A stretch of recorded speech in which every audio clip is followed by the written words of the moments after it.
ஆண்டவராகிய இயேசுவின் நாமத்தில் உங்கள் அனைவரையும் வாழ்த்துகிறேன். இந்த வேளையிலே ஆண்டவர் ஒருவரே ஒருவனை மேன்மைப்படுத்தவும் பலப்படுத்தவும் ஆசீர்வதிக்கவும் உயர்த்தவும் முடியும்.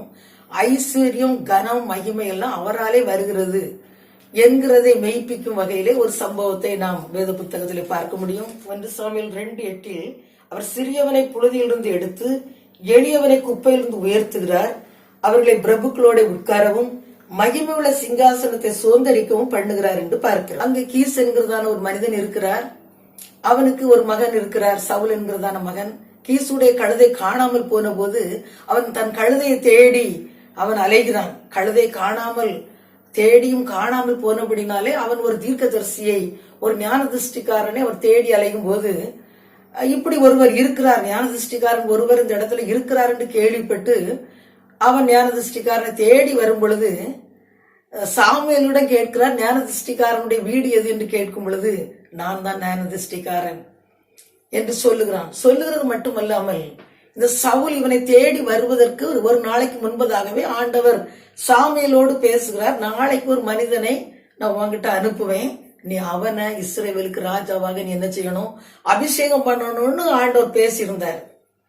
அவர் பேசின மாதிரியே ஒரு மனிதன் அவரை தேடி வரும் பொழுது தீர்க்கதரிசி சவுல் தான், இவன் தான் ராஜா என்று சொல்லி அவரை அந்த எப்படி ஒரு ராஜாவாக அபிஷேகம் பண்ணும்போது அங்க என்ன விருந்துகள் காரியங்கள் சம்பிரதாயங்கள் உண்டோ அதை அவ்வளவும் ஏற்கனவே அவன் செய்துட்டு ஆண்டவர் சொல்லியிருந்த மனிதனுக்காக காத்திருக்கிறான். இந்த மனிதன் வந்த உடனே அந்த விருந்துக்கு அவனை அழைத்து கொண்டு போகிறான். எல்லாம் ஏற்கனவே ஆயத்தம் பண்ணி வைத்ததை கொடுத்து 2 பேரும் சாப்பிடுகிறார்கள். அதுக்கு பிற்பாடு அந்த சாமுவேல் சவுலை கொண்டு போய் என்ன செய்யறான், அபிஷேகம் பண்ணணும் அப்படின்னு சொல்லி அவனை தேடி அழைக்க போறான். ஆனா அழைக்க போகும்போது அந்த சவுல் என்ன பண்றான்னா அவன் ஓடி ஒழிக்கிறான். ஏன்னா அவனுக்கு இதுல எந்த அபியாசமும் இல்லை. இவன் நினைக்கிறான், நம்ம தேடி போனது கழுதையை தேடி போனோம், கழுதை குறித்து தான் நம்ம கேட்க போனோம், இவர் எதேதோ சொல்லுகிறாரேன்னு சொல்லி அவன் ரொம்ப ஆச்சரியத்துல வியந்தவாறு பேசி கொண்டிருக்கும் பொழுது சாமுவேல் சொல்றாரு, இல்லப்பா நீ கழுதை தேடி வந்தது சரிதான், கழுதாக நீ காணாமல் போய் தேடி அலைந்த கழுதை கண்டுபிடிச்சாச்சு, அது அகப்பட்டு விட்டது.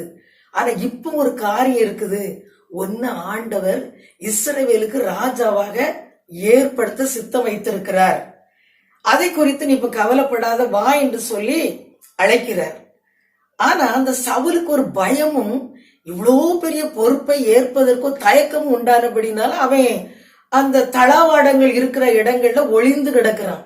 சம்பிரதாயப்படி யார் தலைவன் என்று சொல்லி ஒவ்வொரு குடும்பங்களையும் பெயர் சொல்லி சீட்டு போட்டு அழைக்கும் போது கீசுடைய குமாரன் சவுல் பெயர்ல அந்த சீட்டு விழுது, சவுலை காணல.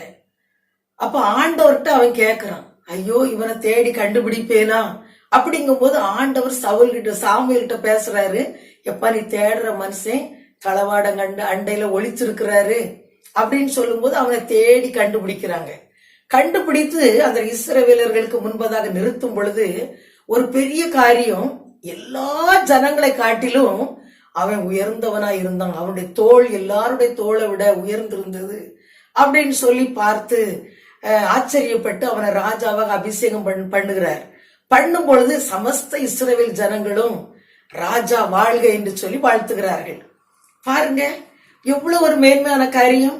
கழுதையை தேடி போனவனுக்கு அவனுக்கு காத்திருந்த அதிர்ஷ்டத்தை பாத்தீங்களா, உயர்வை பாத்தீங்களா, மேன்மையை பாத்தீங்களா?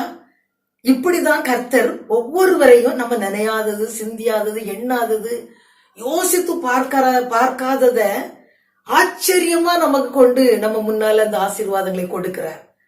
இது கிரகிக்க முடியாத, ஜீரணிக்க முடியாத ஒரு பெரிய காரியம். சவுல் இஸ்ரவேலுக்கு ராஜாவாக அறிமுகப்படுத்துகிறான். சமஸ்த இஸ்ரவேலுக்கும் அவன் தான் முதல் ராஜாவாக இருந்தான்.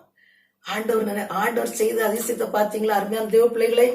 இந்த சின்ன சம்பவத்தை கேட்கிறீங்க, இது மாதிரி எத்தனையோ பேர் உங்க வாழ்க்கையில ஒரு எதிர்காலமே இல்லாம எதையோ நீங்க தேடி எதையோ நாடி அலைந்து ஓடிக்கொண்டிருக்கலாம். ஆனா ஆண்டவருடைய கண்கள் உன்னை உயர்த்த சுத்தமாய் இருக்கிறது. அவர் ஏற்கனவே உன்னை உயர்ந்த ஸ்தானத்தை வைத்து கொண்டு உன்னை தேடி கொண்டிருக்கிறார். சாமுவேலுக்கு எப்படி ஆண்டவர் சொன்னார், நாளைக்கு ஒருத்தனை அனுப்புவேன், அவனை நீ ராஜாவாக அபிஷேகம் பண்ண என்று சொல்லி. அதுபோல நீங்க எங்கெங்கயோ தேடி அலைஞ்சாலும் ஆண்டவர் உங்களுக்கு வைத்திருக்கிற அந்த குறிப்பிட்ட மேன்மைய நீங்க பெற்றுக்கொள்கிறதுக்கு அவர் உங்களை தேடி கொண்டிருக்கிறார். சரியான நேரத்துல அவர் சமூகத்துல கொண்டு வந்து நிறுத்துவார், உங்களை மேன்மைப்படுத்துவார். உங்கள் வாழ்க்கை உயர்த்தப்படும், உங்கள் சிறுமை மாற்றப்படும், பிரபுக்களோடும் அதிகாரிகளோடும் உங்களை உட்கார பண்ணுகிறார். சகல கனமும் மகிமையும் ஐஸ்வர்யமும் அவர் ஒருவராலே ஆகும். தேவ பிள்ளைகளே, கவலைப்படாதிருங்கள். கர்த்தர் உங்கள் சூழ்நிலை மாற்றி சவுலை எப்படி மேன்மைப்படுத்தினாரோ அப்படி உங்கள் வாழ்க்கையை மேன்மைப்படுத்துவார். கண்களை மூடி ஜெபம் பண்ணுவோம். ஸ்தோத்திரம் கர்த்தாவே, ஸ்தோத்திரம். அந்த வேளையிலும் ஆண்டவரே, சவுலை நீர் நினையாத வேளையில கொண்டு போய் உயர்த்தி ஆசீர்வதித்தீரே, அதுபோல இன்றைக்கு ஆண்டவரே, எந்த ஒரு நம்பிக்கை இல்லாம எதையோ தேடி எந்த ஒரு சரியான ஒரு பிளான் இல்லாம திட்டம் இல்லாம அலைந்து தெரிகிற சவுலை போல அலைந்து கொண்டிருக்கிற வாலிபர்களை காண்கிறப்பா.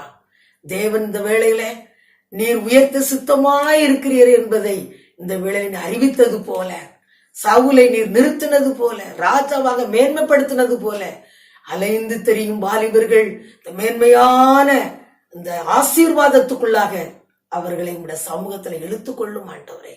ஆசீர்வதியும், உடைய நாமம் மகிமைப்படட்டும் ஆண்டவரே. நீர்தான் ஒருத்தரை உயர்த்த முடியும், மேன்மைப்படுத்த முடியும், மகிமைப்படுத்த முடியும். ஒருவரைக்கு ஐஸ்வர்யம், கனம், மகிமையெல்லாம் நீர்தான் கொடுக்க முடியும் என்பதை இந்த பகுதியின் மூலமாக நாங்கள் அறிந்து கொண்டதற்காக நன்றி.